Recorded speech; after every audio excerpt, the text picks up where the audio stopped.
The fuck is this? So according to everybody on the internet right now, the sky is falling more so than it was doing on Monday because they apparently reprinted Black Lotus into Commander.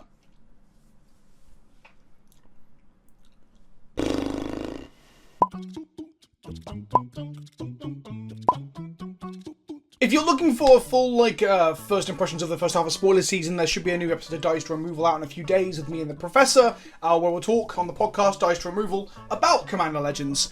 Today I'm going to speak very specifically about the new Black Lotus. I'm going to use my inverted commas for that very heavily. This video might age quite poorly, because I'm going to tell you that the card is just fine, and it's not that exciting, it's not an auto-include, and it's not busted as fuck for the most part. So maybe I'm going to be grossly wrong. We'll find out in a couple of weeks, I guess. But let's talk about, what the fuck's it called?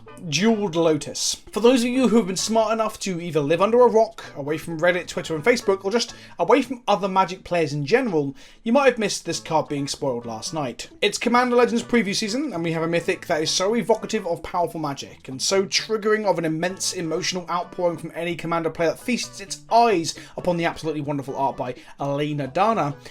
The people are collectively losing their fucking minds over this card. I don't think I have ever seen so much overhype and outpouring and rage and mixed emotions over a card before. We've had spoiler seasons where, it was quite clear from the offset that Companion was a problem and that Lewis was going to break both Legacy and Vintage, and that obviously frustrates and upsets people. This happens quite a bit, and understandably, because it's a format that are meant to be competitive. They're meant to have a scene based around playing 1v1 Magic. But when it comes to Commander, things are different, because it's a social game. It's like playing Monopoly. No one should be actually playing to win, and if you're a competitive Monopoly player, then I can't help you, I'm sorry. I think the reason that Jeweled Lotus is so controversial is A, Commander players are an emotional bunch, shall we say. B, it's aping or emulating Black Lotus. And C, I guess there is a need to both be cynical and correct at all times within our community, within most nerd spheres actually. I'm witnessing this a lot with Warhammer as well. But truth be told, how I am assessing the card at present time after seeing it last night, memeing about it on Twitter, and then waking up and giving some time to digest. Because I reacted very quickly to the Strictly Better Aven Mind Sensor in Black that we saw on Tuesday, and I'm already thinking that perhaps I was a bit overzealous with that. I genuinely think the agent will see some play, but I don't think it's going to be the omnipresent format adjusting force that it will be for Legacy. And people asking for it to be banned in Commander, they're fools. Absolute fucking fools. But having digested this a little bit and thought on it, I really don't think this Lotus is going to do a whole lot. I think it is maybe good in a very narrow selection of decks, and I think it's literally quite poor in many others. I'm going to go out on a limb here and say this might be the most overhyped Magic card of all time, and I lived through Aurelius Fury. I was there for that. I am only 21, so I was but a tadpole in my father's ballsack. But yeah, I was there for Aurelius Fury. I remember that card being overhyped to shit, and that was only pre-ordering at $40. At time of recording, Card Kingdom has this card at $159.99 for a mythic that's coming out in a set. What the fuck? And this isn't me ragging on Card Kingdom, by the way. I think that this price might be justified for a few reasons. Obviously, it's released during a pandemic. It's going to get drafted far less than what it would have done outside of the pandemic. And the demand for this card is there. Every boy and his mum and every mum's dog and third auntie is saying that this is a must include in every EDH deck and that it is broken. And then the people who aren't saying that, well, no, hang on, the people who are saying that, some of them, a portion of them, I've lost myself on this metaphor, a portion of those dogs, aunties and parents are also saying that it should be banned, which is fucking ludicrous. People are acting like this is the most powerful thing Magic players have ever seen. Because, well, it emulates Black Lotus, right? People are saying that they've reprinted Black Lotus, but only for Commander. Now, if this was going to be Black Lotus for Commander, well, let's examine that a little bit, right? So here is the Jeweled Lotus, and here is Black Lotus, the most powerful mana accelerant in all of Magic's history. Now, it's not unusual for them to evoke ideas of the Black Lotus, or a Black Lotus, or even part of the Black Lotus in cards. We've had Gilded Lotus, Lotus Field, Lotus Petal, Lotus Cobra. It's not unusual, and a lot of those cards tend to be good because a lot of them, this wheelhouse is free or accelerated mana, which is a good way to break or just have a good time in Magic and Commander. The problem is, when I first caught a glimpse of this, my first thought was, like, as I started reading it, was, oh my god, is this going to be a Black Lotus that says, crack it for 3 mana in your commander's colour identity? Can you fucking imagine that? That's what I thought was going to happen. I was about to lose my shit. I was about to think that they'd lost their fucking minds, because that is, strictly speaking, a Black Lotus for commander. But no, this is a Black Lotus for your commander. It's a 0 mana artifact that taps and sacrifices itself to give you 3 mana of any colour, and you can only cast this, or use this, should I say, on your commander. The obvious comparison is Black Lotus, but I think this is closer to Crypt and Sol Ring than Black Lotus, but I think it's not even close to those, because those cards are actually good. Black Lotus, the original Black Lotus, is insane because of its flexibility. Being able to cast anything. I can't believe I have to fucking explain this to people. I feel like I'm teaching people to suck eggs, but having just 3 mana of any colour to cast on anything is really good. Making that very, very narrow on a specific thing makes it significantly worse. This one only allows you to cast your commander. And that's it. One of your 100 card deck, or sometimes if you're a degenerate partner playing commander player, because you don't respect the goddamn game, it might be 2 of your 100 cards. And that was a joke, by the way. I don't give a fuck if you play partner. Like, fill your boots. Just literally take a boot off and shit in it for all I care. But let's be honest, it's not just one of your 100. It's not a random card in your 100. It's the one of your 100. It's your commander, the card you've picked to be in the command zone. It is the 8th card in your opening hand, and you always have access to it. So this Lotus does allow you to accelerate into the one card you always know you'll have access to. That is something. We have to respect that. So for that reason, I'm saying that the Dual Lotus is more of a combo card. A card that combos with whatever commander you put in the command zone to push it out faster. It's not a combo that wins the game, but it's a combo in terms of this card only works with another card. It is an A-B combo. A being the Lotus that you might draw, and B being the card in your command zone. So it is a combo piece, an accelerant combo piece, that is one of your 100. So there's already a thing where you won't have this in your opening hand the majority of the time. Like, think of how many turn 1 Sol Rings you actually have if you shuffle your deck correctly and you're not cheating. Like, honestly, people are talking on social media like this card will lead to turn 1 commanders across the board at all times, and that just isn't the case through the very virtue of playing 100 card singleton formats. But before I start talking about the real downsides, let's talk about where this can actually be utilised in a way where it can do the most damage. You can power out a Tharos God commander early, which is resilient and difficult to remove due to their indestructible claws. That's okay, I guess. I mean, it's costing you a card from your hand to do this, and then the Lotus is literally useless after that. Even if you do recur it out of the bin, all it can do is help to replay the tax on the commander if it dies. So at that point, it is just an accelerant, and that's all it does. And do you really think a turn 1 Erebos, or turn 1 Mogus, or turn 1 Heliod, or turn 1 Perforos even, is going to break a table of 4 people? Like, really? Do you really think that? I'll come back to this more in a moment about how multiplayer balances out this whole fucking nonsense, but I just don't think powering out a Tharosian God on turn 1, it's gonna put you ahead, but it's gonna make you the enemy at the table. Next up, we have recursive commanders. Things like Muldrothas and Teshars easily put this back into play. But then what? Like, who fucking cares? All Muldrotha gets is the ability to pay the tax when she dies, and inevitably she will die because she is a target, so you have to repay her tax with it. But is that really that good? I mean, it's okay. It's actually very good in Teshars. This is coming to not only the recursive commanders, but the combo commanders. Teshar is an interesting one because a 0 CMC artifact that powers him out can be then used to create the loops that he wants to make to go infinite. Teshar is not a white value commander. I would hazard a guess that 9 out of 10 Teshar players are looping shit and murdering people with Altar of the Brood and a similar like infinite combo outputs.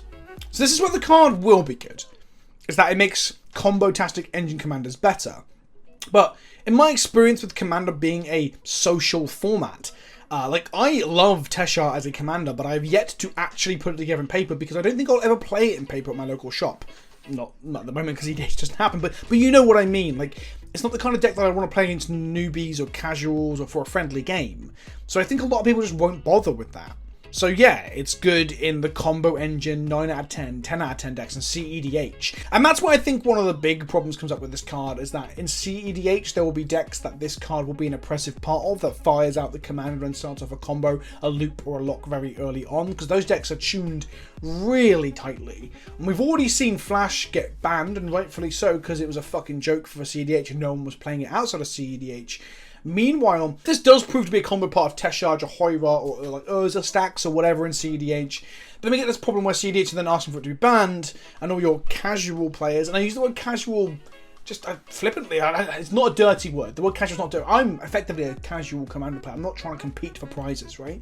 But your casual, like everyday Commander player has either bought this at a silly price, traded for it at a silly price, or opened it and are really excited to play with it. And they're going to really not like having their toys taken away from them because a competitive environment thinks this card is broken. And then we get a schism. We've already got a little bit of one happening with like how what happened with Flash and people complain to the RC and the rules committee and stuff. There's already a schism within Commander because of that. And the thing is, the competitive scene isn't that big. CDH isn't that big. It's dwarfed. It's minute compared to the casual Commander scene. So I guess who do you favour? Probably the casual Commander scene, right? It gets difficult. Next up, we have a semi-combo engine in Jehoiva.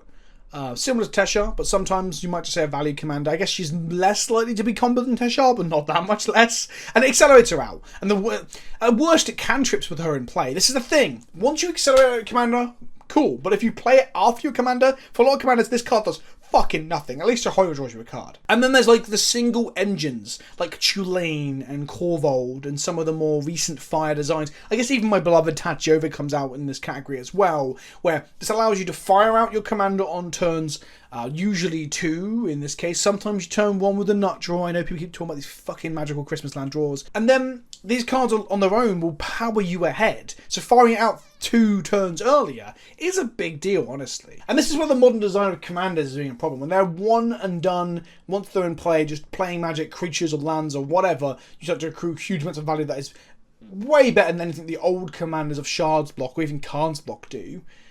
That's when it becomes a problem. So I'm not saying the Lotus is fine if we peel back on design. I'm just saying where the Lotus might be good. Because the majority of commanders aren't those engine cards, but more commanders will become those engine cards as design continues to push the way it's going. And then lastly, we've got like Urza and Grand Arbiter early. And again, almost every magic card in the game gets better the earlier you slam it. Fast mana is good. And this applies definitely to stacks pieces and stacks enablers, because you get out underneath your opponent's interaction, they can't interact anymore. But a turn 1 Urza into Winter Orb just isn't going to be as common as you think it is. People are living in a fairy tale world. But I do understand that turn 1 Urzas will be frustrating. As will turn 1 Kyrix. That's the other one that people are championing as busted opening hands and showing off 7 card hands that will kill the table when you're just like, that is literally 7 specific cards. Or 6 specific cards in a land, I guess, but whatever.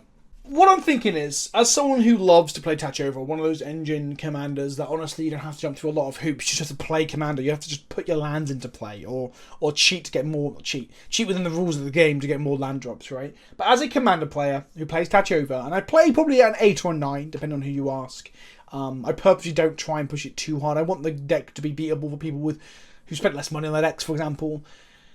I don't think I want this Lotus thing in Tachyova. Firstly, and perhaps less convincingly for most players, is that I don't think you have to play the most optimal thing at all times. Most people don't. Like, most people aren't playing CDH, you are playing suboptimally. You're playing pet cards, and you're not playing all the best cards. I have gone out of my way to not play Sol Ring and Mana Crypt. I've sold every Mana Crypt I've ever opened. I've got Sol Rings sometimes that I play, and I won't play Sightgriff. But this isn't a true hard and fast thing to stop the Lotus from being broken, but it's more a point about how you can approach the format. I probably won't play this just for the sake of it, because it doesn't seem like that fun a Magic to me to get ahead and become the arch enemy, which I'm coming to next. But yeah, the game is social, so I don't think you have to always go the whole way, right? Don't go full force. Like, I don't play an Amulet of Vigor in the deck because I'm trying to peel it back a little bit. And also there are cards like, I could put this Lotus into Tachyova and take out Gaia's Cradle, and I think that brings the power level of the deck down, right? Do you see my exercise here? Gaia's Cradle is the card that makes Tachyova go from like a 6 to like an 8 or 9. It is a huge jump, that card. And does the Lotus do that? No. The Lotus doesn't do that at all. In 9 times out of 10 games, it doesn't do anything, right? If I get it early, it pumps the power level. If I get it late, it does fucking nothing. So in a format where Gaia's Cradle is still legal, I am surprised, I am shocked that we still get upset about fucking a Black Lotus that only works for commanders. But perhaps more convincingly, I do think this Lotus is just bad outside of a lot of magical Christmas land opening hand scenarios. Like I said, having it early is good. Having after you commander out is often bad to potentially just fucking awful. Sol Ring ramps you every spell in the game that needs generic mana. Sol Ring is one of the best cards ever printed. It's arguably better than Black Lotus in many circumstances because whilst less explosive, it gives you more mana over the course of the game. It gives you 2 mana every turn as opposed to 3 in 1 turn. If the game goes to turn 5, that's 10 mana. You're getting more efficiency out of it. In Cube, Sol Ring is often a higher pick than Lotus. In Canadian Highlander, where your cards cost points, your point restricted card, should I say, Sol Ring costs 5, whilst a Moxen is 3 and a Lotus is 7 for comparison. Sol Ring can feel rough in the late game when you are on low resources or top deck into your outs, but at least it still generates some mana. Sometimes when you top deck it on turn 7 or 8, it allows you to cast your 9 mana spell. On the flip side, the Lotus in the late game is best case scenario, it helps you cast your commander for the 2nd, 3rd or 4th time, or worst case scenario, it's literally a Dark Steel relic that can sack. A cold, Guinness-coloured turd in the hands of a combo player looking to break it outside of its intended use or format. In the case of the Ingot, it was limited. In the case of the Lotus thing, it's to sell you packs.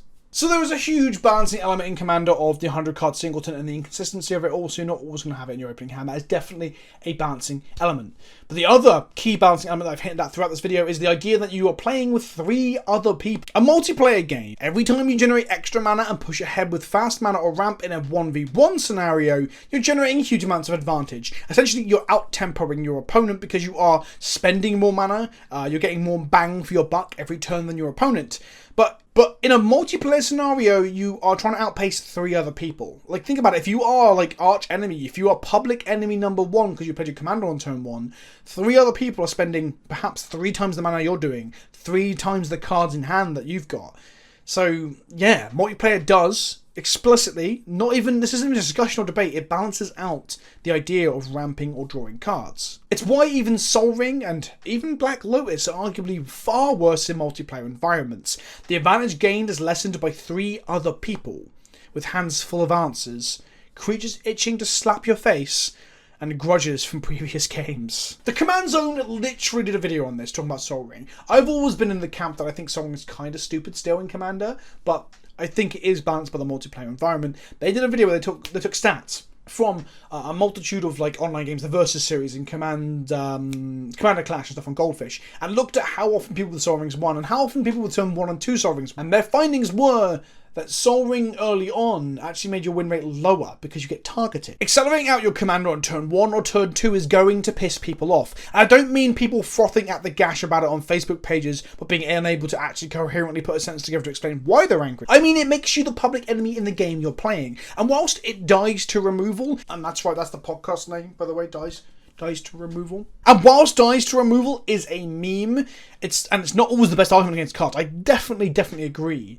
But that argument holds more merit when A, 3 different people might have removal, and B, it costs you 2 cards, the Lotus and your commander to get there, and then again, 3 other people might have removal. In short, I'm telling you there are decks where this will be good, but saying it's an auto-include in every commander deck is fucking absurd. I am making the comparison to Sol Ring to show you how much better Sol Ring is, which is a little bit silly really, because Sol Ring is just so fucking good. It makes this card look like an absolute turd.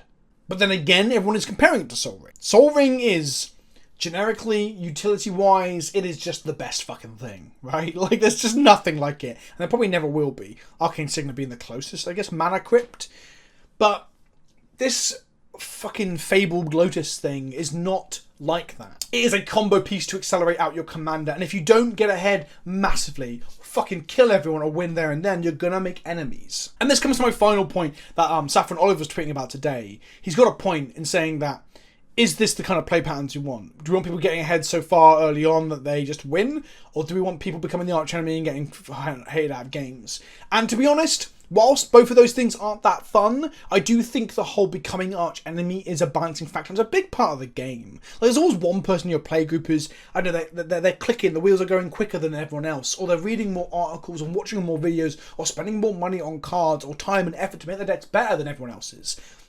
A synergistic, just churning machine compared to everyone else's pile of favourite cards. The arms race you see in friendship groups all the time. Someone will always come out the front of that arms race.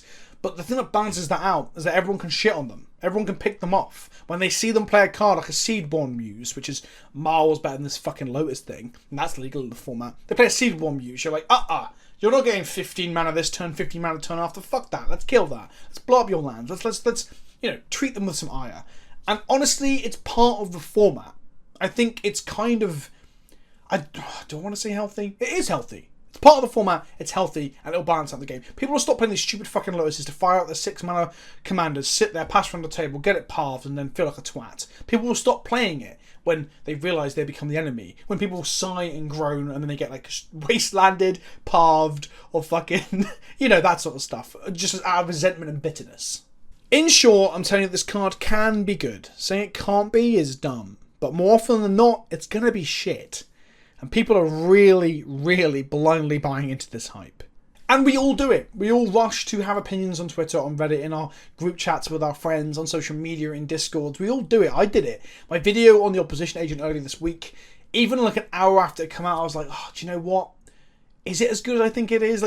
But I had to rush to do it because it's part of my job, and if I don't, I'm like, falling behind, all that shit. It's kind of a frustrating thing. It's part of the social media age, right? But it's also okay to be wrong. You don't have to try and always be right. I may be wrong about this. I don't think I am. I think the points I put out in this video kind of do illustrate why I feel the way I do, and maybe I'm wrong. And we'll find out, right? What I'm saying is, be careful getting caught up in the hype train, and be careful getting caught up in the hate train. This card is the Magic the Gathering equivalent of clickbait. This is Wizards of the Coast selling boxes by a ton because people think it's a Black Lotus when it's not. It's shiny and beautiful on the front, but it might not have the substance to back it up. Fucking hell, I might look such a twat in 2 weeks' time when this is broken CDH. But I admit it could break CDH. I just don't think your common pods are going to give a fuck. And to reiterate that, in a CDH pod, it might accelerate out, you win or you lock, right? I think in casual pods, you're going to accelerate out and people are going to fucking groan and be pissed off and target you. That's what I think is going to happen. But I'm willing to admit I'm wrong when this card, I don't know, firebombs my car, joins the Brexit party, and slits the throat of Commander, take a diary dump on my desk. If it does any of those 4 things in the next couple of weeks, then I'm willing to admit that I was wrong. But let's not preemptively beg for bans, for fuck's sake. I've been Vince, also known as PleasantKenobi on the internet. I would love to hear what you think in the comment section below, but I feel like there's going to be a lot of people telling me I'm insane. If you like the video, hit the like button, don't forget to subscribe for more Magic content. A lot of talking heads like this. I occasionally do gameplay, just during spoiler season I don't get around to it. I've been Vince, I hope you enjoyed this. Think of me when you're next having a wank, and I'll see you all soon. It's time for now.